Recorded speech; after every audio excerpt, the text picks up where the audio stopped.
அனைவருக்கும் வணக்கம். விருதுநகர் மாவட்டம் அயன்சல்வார்பட்டி என்ற கிராமத்துல தேவர் சிலை மார்பளவு ஐயா முத்துராமலிங்க தேவர் தவம் இருந்த மாதிரி ஒரு சிலையை ரெடி பண்ணி மார்பளவு ஒரு 2 அடி இருக்கும். அத அந்த அயன்சல்வார்பட்டியில சொந்த பட்டா நிலத்துல பில்டிங், அதாவது மண்டபம் இருக்கு, சொந்த மண்டபம், ஊரோட மண்டபம். அந்த மண்டபத்துல 3வது அறையில வச்சு சாமி கும்பிடணும் அப்படின்னு சொல்லி ரெடி பண்றாங்க. விருதுநகர் மாவட்ட வருவாய்த்துறை அதிகாரிகள் அந்த சிலையை வைக்க கூடாது.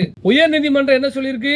பட்டா நிலங்களில் சிலைகள் அமைக்கலாம், சிலைகள் வைக்கலாம் அப்படின்னு சொல்லி உயர் நீதிமன்றம் சொல்லியிருக்கு. ஆனா பட்டா நிலத்தில் உள்ள மண்டபத்துல 3வது அறையில தேசிய தலைவர் பசுமன் சித்தர் அவர்களை வழிபடணும் அப்படின்னு சொல்லி சிலையை வச்சதுக்கு 3வது அறைக்குள்ள வச்சதுக்கு இது பண்ணக்கூடாது. நீங்க உடனடியா சிலை நீங்க அனுமதி வாங்கிட்டு பண்ணுங்க. அனுமதி வாங்கினா எப்படி அனுமதி வாங்கணுமா? கலெக்டர் அலுவலகத்துக்கு உடனே அனுப்பிவிட்டேன். உடனே மக்கள் சொல்றாங்க, உடனே கட்சி நிர்வாகிகளை, பிஎம்டி போராளிகளை உடனே விருதுநகர் மாவட்ட கலெக்டர் ஆபீஸ்க்கு அனுப்பி விடுதேன். அங்கேயும் போதிய ரெஸ்பான்ஸ் இல்ல. உடனடியாக வருவாய்த்துறை பேச்சை தான் காவல்துறையும் கேட்கும். சிலையை தாசில்தார் எடுத்துட்டு போயிட்டார். நீங்க அனுமதி வாங்கிட்டு எப்ப வந்தாலும் நாங்க உடனே தாரோம் அப்படின்னு சொல்லி கையெழுத்து போட்டு சிலையை கொண்டு போயிட்டார். இது ஆளுங்கட்சிக்கு கெட்ட பேர் ஏற்படுமா ஏற்படாதா? முதல்வருக்கு நான் கேட்கக்கூடிய ஒரே ஒரு கேள்வி, ஒரு வீடுக்குள்ள, ஒரு வீட்டுல, ஒரு மண்டபத்துக்குள்ள அறைக்குள்ள வச்சு சாமி கும்பிட முடியல தேவர அப்படின்னு சொன்னா, அப்போ இந்த அதிகாரிகள், இந்த வருவாய்த்துறை அதிகாரிகள், விருதுநகர்ல வருவாய்த்துறை அதிகாரிகள் உங்க ஆட்சிக்கு எதிராக தானே செயல்படுறாங்க. உங்க மேல கெட்ட பேர் ஆகட்டும்,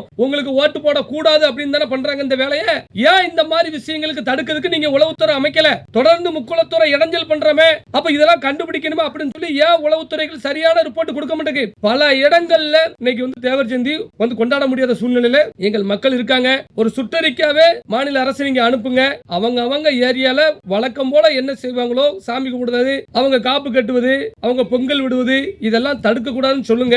மாண்புமிகு முதல்வர் அவர்களே, இது எப்படின்னா ஒட்டுமொத்த முக்குளத்தினுடைய மிகப்பெரிய ஒரு கோபத்துக்கு ஆளாவத மாதிரி இருக்கு. அதனால உடனடியாக ஒரு சுற்றறிக்கை மாதிரி அனுப்பி அனைத்து மாவட்ட நிர்வாகத்துக்கு அனுப்பணும். இடைஞ்சல் பண்ணாதீங்க அப்படின்னு தாழ்மையோடு கேட்டுக்கொள்கிறேன். அயன்சல்வார்பட்டியில அந்த சிலையை தேவர் ஜெயந்திக்குள்ள வச்சு நாங்க சாமி கும்பிடணும். எங்க மக்களுடைய விருப்பம் அதான். நீதிமன்றத்தை நாடி இருக்கேன், வேற வழி இல்ல. நீதிமன்றத்தை நாடி இருக்கேன், ஊர் மக்கள் துணையோடு நீதிமன்றத்தை நாடி இருக்கேன். இன்னைக்கு உயர் நீதிமன்றத்துல நம்பர் ஆயிருக்கு, ஏற்றுக்கொண்டுள்ளது. உயர் நீதிமன்றம் இன்னைக்கு ஏற்றுக்கொண்டுள்ளது. நாளைக்குள்ள ஆர்டரை வாங்கி கண்டிப்பான முறையில் வைப்போம். எங்க ஐயாவோட ஆட்சி எங்க மக்களுக்கு எங்களுக்கு இருக்கின்ற நம்பிக்கையில அந்த ஆர்டரை வாங்கி ஐயாவை வழிபடுவோம் அப்படின்னு நம்பிக்கை இருக்கு. தொடர்ந்து இது போன்ற முக்குளத்தோர் விரோத செயல்கள்ல அரசு துறை அதிகாரிகள் ஈடுபடக்கூடாது என்று முதல்வர் கண்டிக்க வேண்டும் என்று கேட்டுக்கொள்கிறேன். நன்றி.